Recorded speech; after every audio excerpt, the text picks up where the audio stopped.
Economic Affairs Minister Datuk Seri Muhammad Azmin Ali.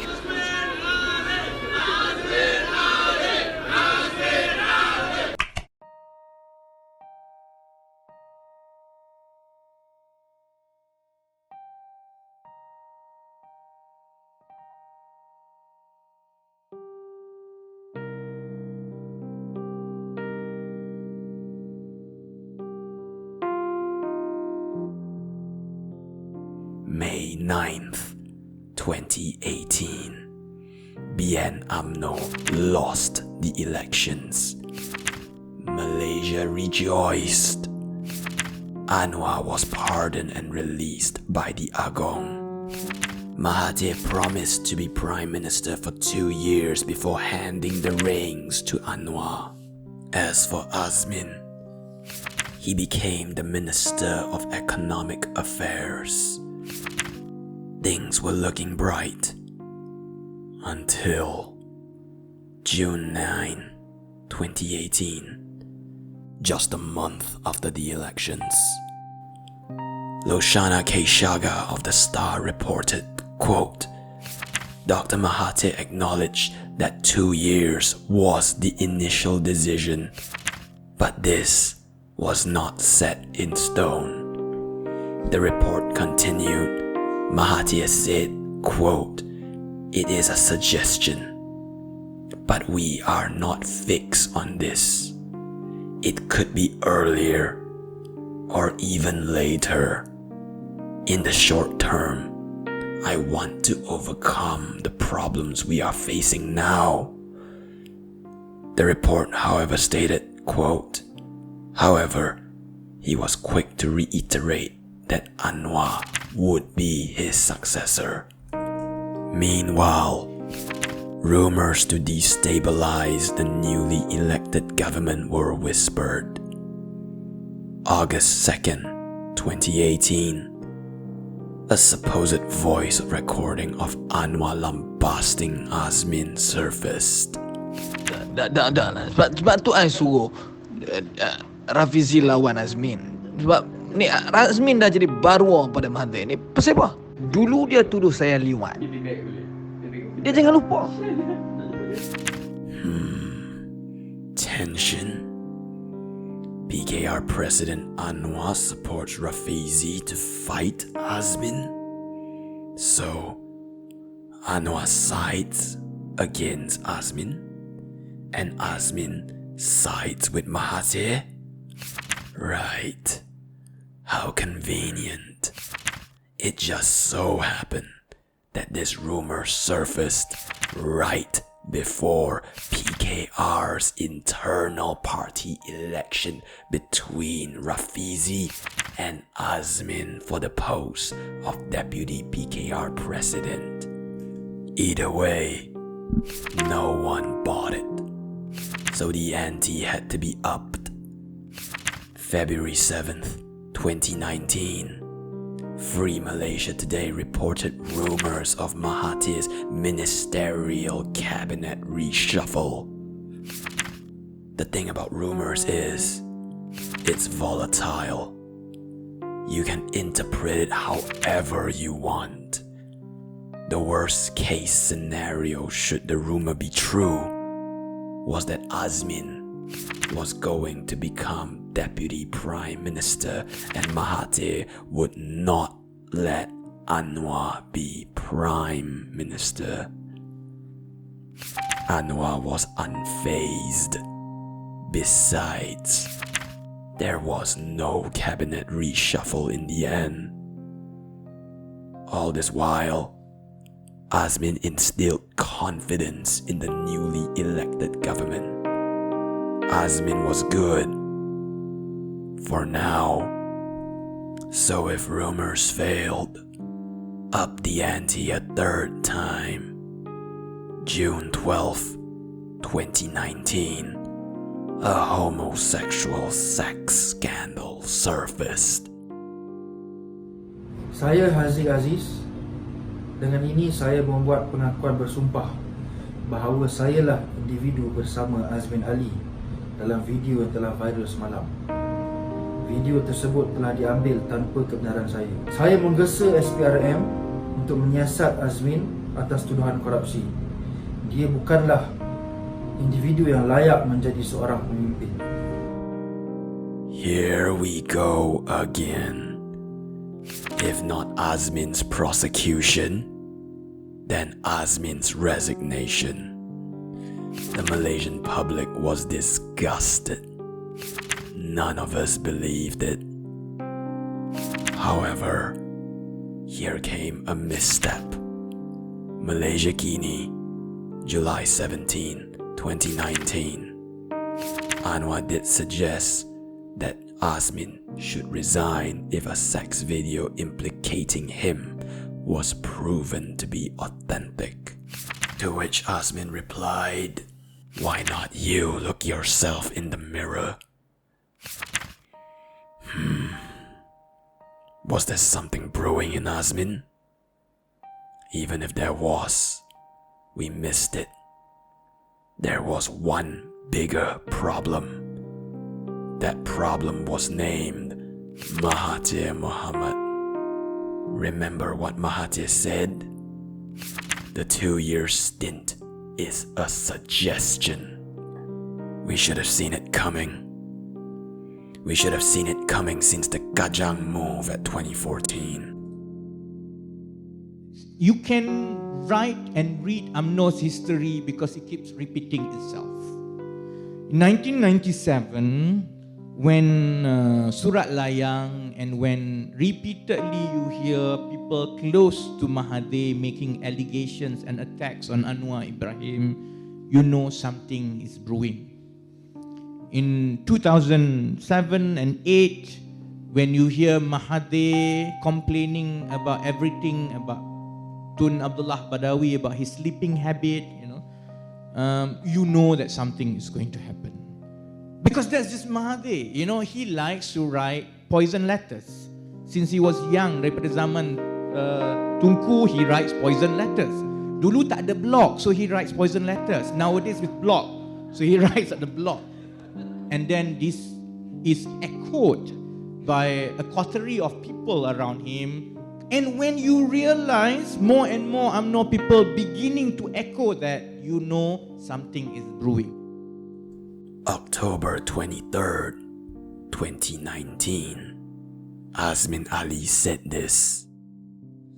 Sebagai sebuah negara yang menghormati sistem demokrasi, pilihan dibuat oleh rakyat tentang sesebuah kerajaan ataupun Perdana Menteri setiap 5 tahun. Mana ada berlaku kita buat pilihan raya untuk memilih kerajaan untuk tempoh 2 tahun ataupun 1 tahun. Jadi saya berharap mereka-mereka yang terlalu gairah untuk berkuasa menghormati mandat yang diberikan oleh rakyat dalam pilihan raya umum yang lepas, di mana pilihan raya itu menentukan sesebuah kerajaan dibentuk untuk 5 tahun. Jadi kalau ada pihak yang nak merubah pentadbiran dan kerajaan lebih awal daripada itu, 2 tahun atau 1 tahun, itulah sebenarnya kerajaan pintu belakang. Sepatutnya biarlah Yang Amat Berhormat Tun Dr. Mahathir Mohamad kekal sebagai Perdana Menteri sehingga selesai tempoh penggal ini, kerana itu mandat yang diberikan oleh rakyat. Tentang apa yang diputuskan oleh Pakatan Harapan itu hanya satu semangat dan persefahaman tanpa ditetapkan sebarang tempoh. Saya cabar mana-mana individu untuk menyatakan kepada umum bahawa ada persetujuan dalam satu tempoh yang terdekat. Tidak ada. Jadi mengapa perkara ini digembar-gemborkan?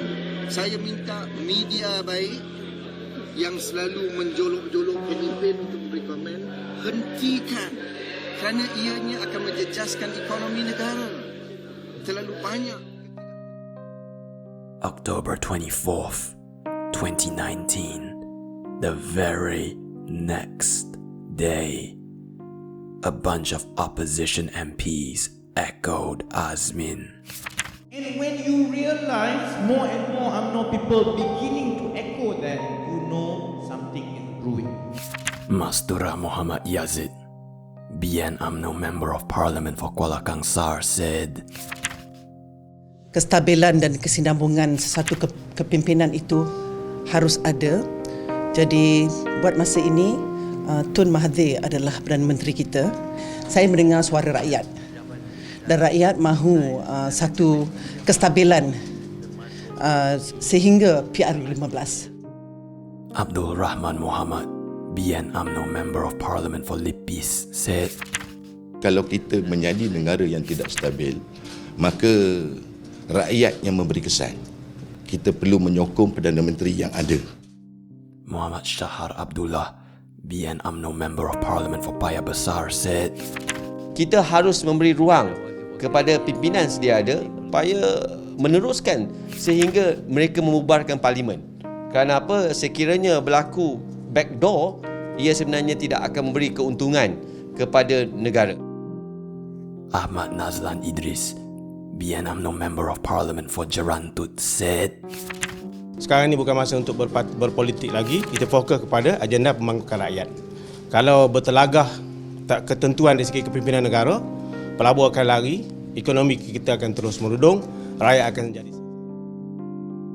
Ismail Mutalib, BN UMNO Member of Parliament for Maran, said, jadi pada saya kira kita tidak perlu mengeluarkan pandangan-pandangan untuk menukar pentadbiran ini, kerajaan ini. Adam Baba, BN UMNO Member of Parliament for Tenggara, said, kepimpinan Tun Mahathir kita teruskanlah sampai ke berakhir, iaitu 5 tahun, dan tidak ada jalan belakang untuk menentukan kepimpinan. January 3rd, 2020, New Year. Mahathir was to hand the reins to Anwar this year. Malaysia Kini had this to report. Dr. Mahathir Mohamad would complete his second year as Prime Minister on May 10th this year. The date would mark Mahathir's 2 years in office. Why is this significant? Because according to previous claims, it is said that Mahathir would pass the baton to his designated successor, PKR President Anwar Ibrahim, after 2 years in office. But not so fast. Harapan Chief Secretary Saifuddin Abdullah has pointed out that there is no specific date for the transition. On December 10th last year, Mahathir said he intended to remain at the helm until the Asia-Pacific Economic Cooperation Summit in Kuala Lumpur this November. There was an agreement to give room for Dr. Mahathir to govern, and then when the right time comes to hand over power to Datuk Sri Anwar, an agreement was after APEC. But hold on, you say that when the right time came, he would have handed over. When was that right time? Because once he became Prime Minister in 2018, he said 1 or 2 years. Then it became, quote, 2 or 3 years. Then not beyond 3 years. Then not until after the APEC summit. He kept just kicking the can down the road, didn't he? Azmin Ali, Minister of Economic Affairs. We were so focused on Mahathir that you went unnoticed. February 23rd, 2020, the Sheraton move happened. A dinner was held in the Sheraton Hotel amongst the Perikatan Nasional kleptocrats. Azmin Ali was among them. February 24th, 2020, Mahathir suddenly steps down as Prime Minister. That means Anwar would be Prime Minister, right? No. In a twist of fate, Mahathir became Prime Minister. Azmin Ali and his bunch of political frogs laid dormant in PKR this whole time. PKR sacked them all, and immediately after, they joined Mahathir's Bersatu. Pakatan Harapan collapsed overnight. Things were bleak for Malaysia once more, but not for Azmin Ali. He became a Bersatu Supreme Council member. He also became Minister for International Trade and Industry. Treachery. The News came in and confirmed that Tun Dr. Mahathir has tendered his resignation. If Tan Sri Muhyiddin didn't act within that small window, tell me what would happen. What would have happened? I'll tell you what would have happened and what should have happened. Anwar should be Prime Minister and Bersatu should still be in Pakatan Harapan. Then everything would be as promised. But no, you frogs just had to. Someone else could have rushed to the palace and pushed the palace to become the Prime Minister. You're right, Azmin. You're right. Someone else did rush to the palace to be named Prime Minister. That man was Mahyadin Yassin. So, of course, we came in as a new government, not through election, through this political crisis.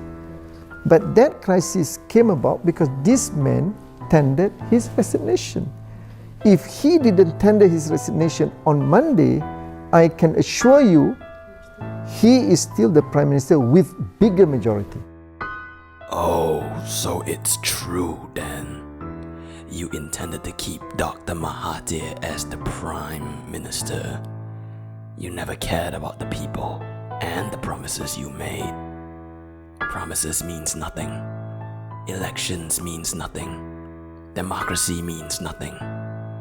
And yet, you still say. So if you ask me, of course, we are ready to go back to the Rakyat to give the mandate. And actually, if you ask me when, it should be last month. But unfortunately, again, we are facing COVID-19. The word of election is so toxic in the society. People cannot accept that because they want the government just focus on mitigating the effect of COVID-19 and help us to keep our employment, to keep our jobs, and to make sure there are food on the table. That is our focus now. Keep our jobs? Food on the table? Right. Lockdown after lockdown. MCO, EMCO, CMCO, RMCO, FMCO. It didn't work. Because like the back door that y'all came in from, you left it open for the virus as well. Ismail Sabri called for an FMCO, but Azmin Ali opened the back door. Even Ismail himself hinted so.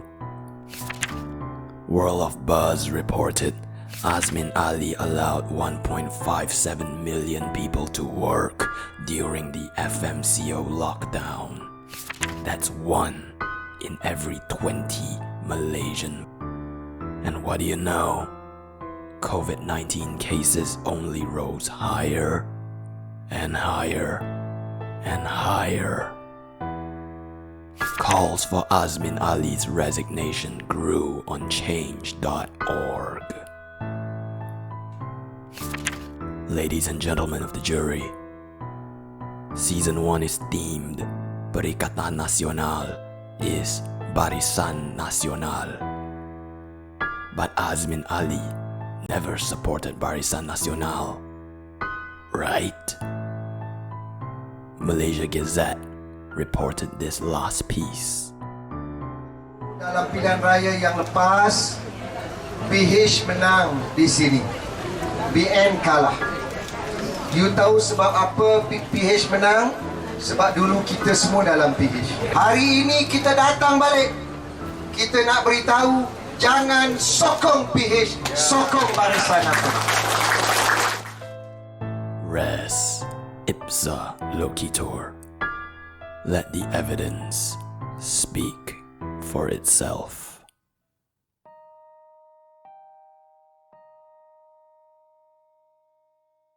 Zafrul Aziz, I remember no one voted for you.